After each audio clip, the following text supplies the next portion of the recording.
From NBC News, please. Right here on the front row, blue jacket. Well, congratulations again. I wanted to follow up on Chris's question because Chris asked you what's your timeline potentially to go to the moon or Mars, and you said, did you say as soon as next year? Can you quantify that? And then I had my real question. I'm just doing Chris's work here. Sure, yeah. But yeah.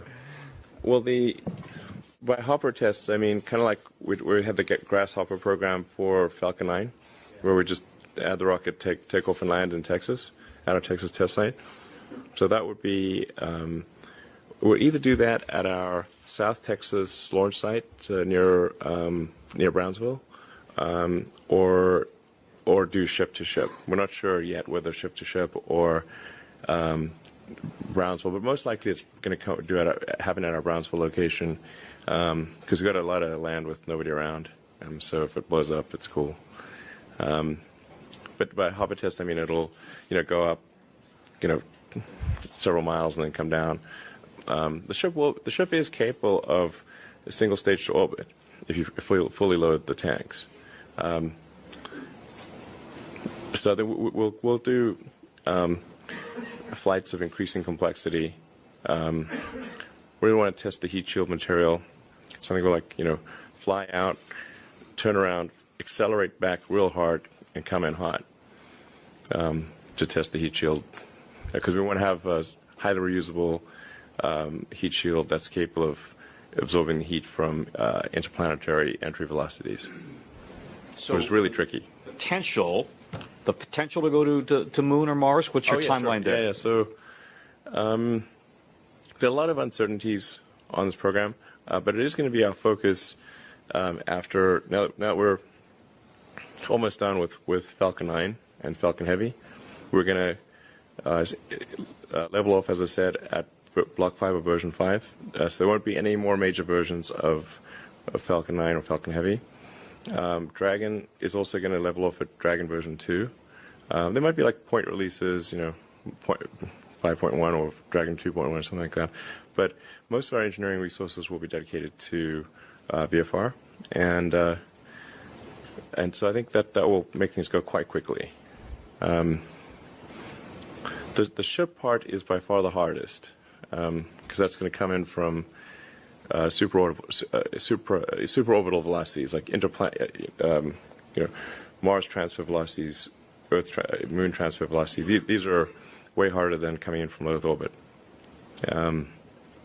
I mean, there's some of the heating things that scale to the 8th power, which I didn't realize there's anything that scales to the 8th power. But it turns out certain elements of re-entry heating scale to the 8th. So just testing that ship out is the real tricky part. The booster, I think, I don't want to get complacent, but I think we understand reusable boosters. Reusable spaceships that can land propulsively, that's harder. So we're starting with the hard part first. I don't know, I think it's conceivable that we do our first test flight in 3 or 4 years of a full up orbital test flight, including the booster. Oh no, we'd go to low Earth orbit first, but it would be capable of going to the moon shortly thereafter. It's designed to do that. Elon, we want to be. The best way to optimize the cost per unit mass to Mars and back is to use an all-methane system, or technically deep cryomethylogs. So those are the four elements that need to be achieved.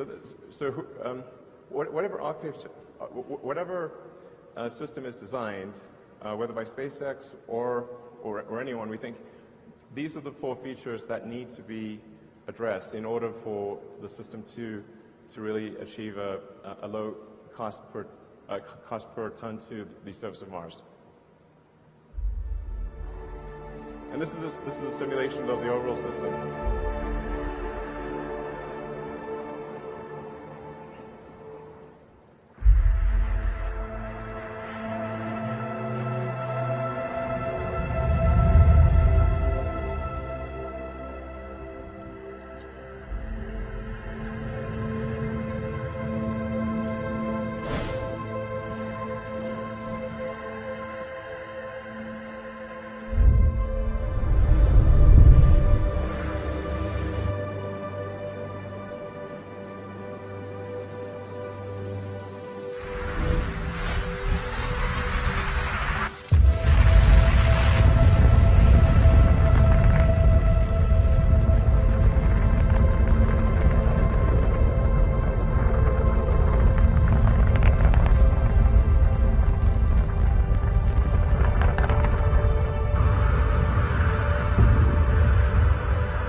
So what you saw there is really quite close to what we will actually build.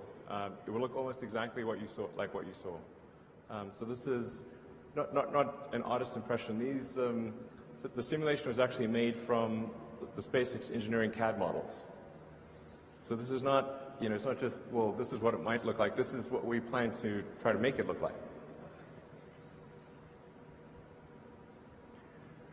So in the video, you got a sense for what the system architecture looks like. The rocket booster and the spaceship take off, loads the spaceship into orbit. The rocket booster then comes back. It comes back quite quickly, within about 20 minutes. And so it can actually launch the tanker version of the spacecraft, which is essentially the same as the spaceship, but filling up the unpressurized and pressurized cargo areas with propellant tanks. So they look almost identical. So this also helps lower the development cost, which obviously will not be small. And then the propellant tanker goes up, and it'll go up multiple times, so anywhere from 3 to 5 times to fill the tanks of the spaceship in orbit. And then once the spaceship the tanks are full, the cargo has been transferred, and we reach the Mars rendezvous timing, which, as mentioned, is roughly every 26 months. That's when the ship would depart. Now, over time, there would be many spaceships. You'd ultimately have, I think, upwards of 1,000 or more spaceships waiting in orbit. And so that the Mars colonial fleet would depart en masse. They're kind of like Battlestar Galactica. You've seen that thing. That's a good show. So a bit like that. But it actually makes sense to load the spaceships into orbit because you've got 2 years to do so, and then make frequent use of the booster and the tanker to get really heavy reuse out of those. And then with the spaceship, you get less reuse because you have to say, well, how long is it going to last? Well, maybe 30 years. So that might be 12 to maybe 15 flights of the spaceship at most. So you really want to maximize the cargo of the spaceship and reuse the booster and the tanker a lot. So anyways, the ship goes to Mars, gets replenished, and then returns to Earth.